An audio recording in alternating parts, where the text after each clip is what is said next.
placing of stock harvested tobacco into an air-cure barn, or housing, has been the most laborious and timely of all production practices. Agricultural engineers at the University of Kentucky College of Agriculture and many private inventors have studied and tested numerous ideas and methods to reduce crew size, work hours, and make this task more efficient. The continual search by agricultural engineers for a workable and affordable housing method has led to a unique cable hoist housing system.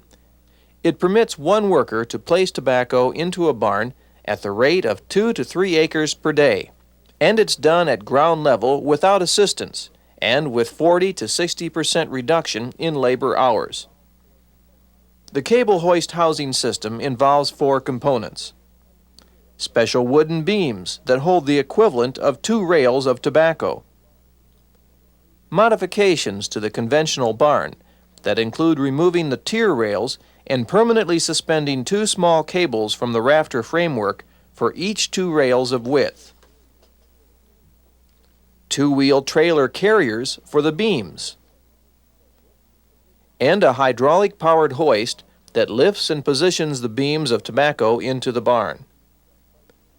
In operation, empty beams are placed onto the trailer carriers either manually or with the use of a tractor forklift. The empty beams can be placed onto the trailers at the barn or in the field from a supply of beams stacked on a farm wagon. Walkboards extending from a wagon bed make lifting and placing beams from a wagon much easier. Generally, 3 or more trailers are hooked together for a more efficient field filling, transport, and housing process. The field filling can be done several different ways, depending on the number of workers and the speed desired. Pulling beside the stick row with 2 workers is the basic method. 1 worker stays on the far side of the trailer and fills the beam from that side. The second worker fills the near side and hands every other stick through to the first worker. The trailer should be filled from the rear end towards the front end for better driver visibility when pulling up. The far side worker should do the tractor pull-up as required. A third person, if available, could do the tractor driving to speed up the loading process. When placing the sticks onto the beam, insert the stick about 4 to 6 inches through the beam slot and several inches away from the last stick. Then shake and spread the plants evenly on the stick with the outer plant about 4 inches from the end of the stick. Finally, move the stick to about a 6-inch spacing from the last stick, or as desired, for proper curing spacing. The field filling takes 2 or 3 workers about 6 to 8 minutes to fill each 14-foot beam with 40 to 45 sticks of wilted tobacco. 3 trailers can be loaded in 18 to 24 minutes for a rate of 10 to 13 worker hours per acre. 2 sets of 3 or 4 trailers are recommended so that one set can be filled while another is being unloaded to achieve a housing capacity of approximately 1 acre per day for 2 or 3 workers, or 2 1/2 acres per day for 4 or 5 workers. An extra driver is needed for transport when 3 to 4 workers are field loading.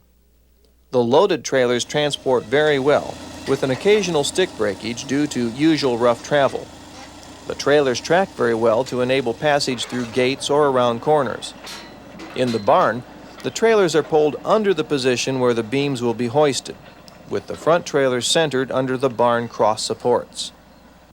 The hoist power unit is positioned in the adjacent driveway, with the hoses facing the trailer position. The left side hoist is hooked to the left position cable, and the right side likewise, so the control buttons will be in a natural logic for operation of the right and left hoists by the right and left buttons. Each hoist is hooked to the proper cable by slipping the cable loop over the pin on the drum of the hoist. When hydraulic pressure is applied by the handheld switch control, the hoist drum rotates and literally winds itself up the cable. Each cable is slipped into a saw slit in the end of the beam, so the hoist can securely fit under the beam and lock behind the steel cleats for lifting. When both hoists are in position, the tobacco is ready for liftoff. The handheld switch control and length of wire enable the operator to walk around, observe, and maneuver the hoists upward or downward to allow passage between the barn supports, braces, and other obstructions. One end of the beam is raised higher than the other to permit this movement. The smooth, sloped ends of the beam help the beam slide past the barn members. Once the beam is at the desired tier level and above both cross members, the beam is leveled and lowered into support blocks for stability and safety through the curing period. Proper spacing of the cables on the pipes enables the beam to center on the supports with only occasional tugging on the hoses by the operator to ensure proper position on the blocks. The ends of the metal cleats rest on the supports to hold the beam weight and set behind a plywood scab or similar metal edge to prevent slipping off the supports. This safety feature is a very important part of the cable hoist housing system and should not be neglected in any construction. The conversion of some older barns may require changing of the cross support spacing to a 5-foot vertical spacing, or the use of extra boards and shim spacers to bring the block supports to a standard dimension for the uniform beam lengths to fit anywhere in the barn. If one end bent of a barn is several inches different in length than the other bents, special length beams may have to be made. Paint the end of these beams with a color to indicate they belong in a special part of the barn. After secure positioning of the beam into the support, the hoists are lowered to near ground level to engage and lift another filled beam. This round-trip process can be done in about 2 minutes for a lower tier and up to 5 minutes for a 4th tier up. A 5th fixed tier of height is not recommended because of the extreme barn height and poor operator visibility and control, especially in dimly lit barns. The next trailer is then pulled into position and another beam is lifted. This process is repeated until 3 or 4 fixed tiers are filled. When fixed tiers of one barn position are filled, the hoists are unhooked from the cables and moved to another position for hookup and lifting.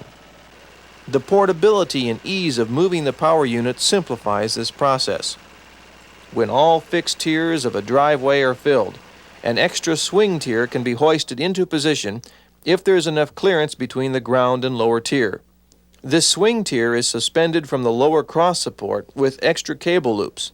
Hence, the support has to be braced and strong enough to support a double load.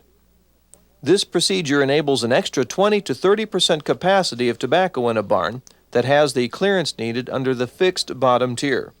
The trailers need to have fold-down or partially removable uprights to enable the trailers to be pulled out from under the low-hanging tobacco without the uprights damaging leaves or stalks. The maximum one worker in a barn can hoist is about 3 acres per 10-hour day if the loaded trailers are brought steadily into the barn door and empties are taken away by a driver.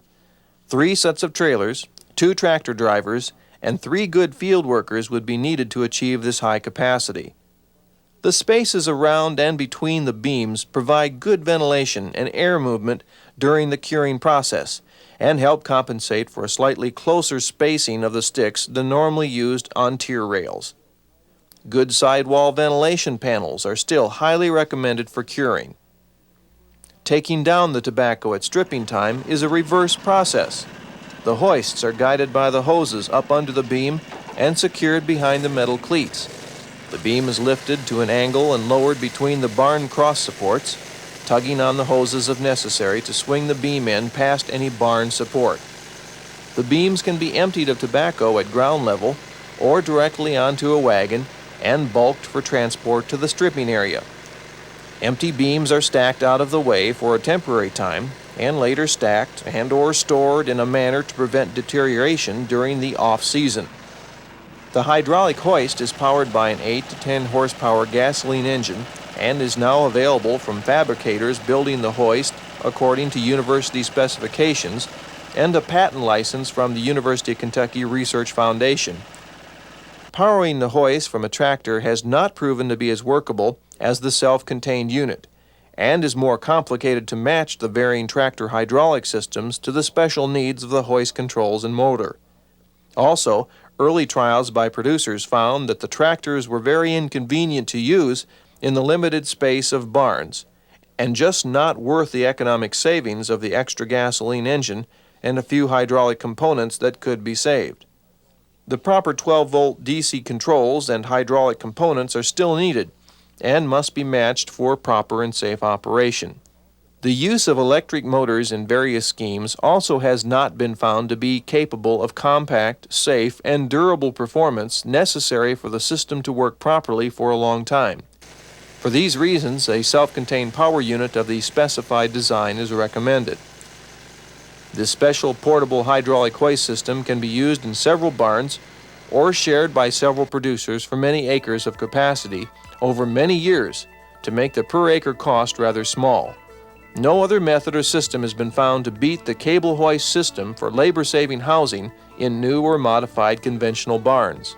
Well, we needed a barn, and we looked at some cable hoist barns around. We thought that was the way to go. And I considered it as being one of the four major things that happened to tobacco in my 40-some years, and that was the tobacco setter, MH30, baling tobacco, and the cable hoist barn. It's the four greatest things I've seen happen to it. The labor is the main reason we were looking at this cable hoist system. Labor is hard to come by in our neighborhood, and the labor that I do get is mainly fellows that will help house tobacco so they can have a place to deer hunt. So they're not real energetic, and they're not really used to climbing up in the barn. And with the cable hoist, they don't have to climb in the barn, and they can hang tobacco on the wagon in the field and tell jokes and have a good time while they're doing it. And also it's safer because you don't have somebody up in the barn that might fall out because he's not used to doing that type of work.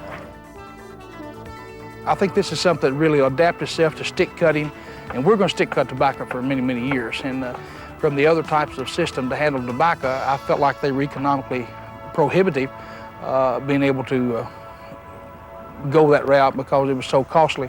I think this is something a person can consider and can really pay itself back and reap benefits from in a short period of time.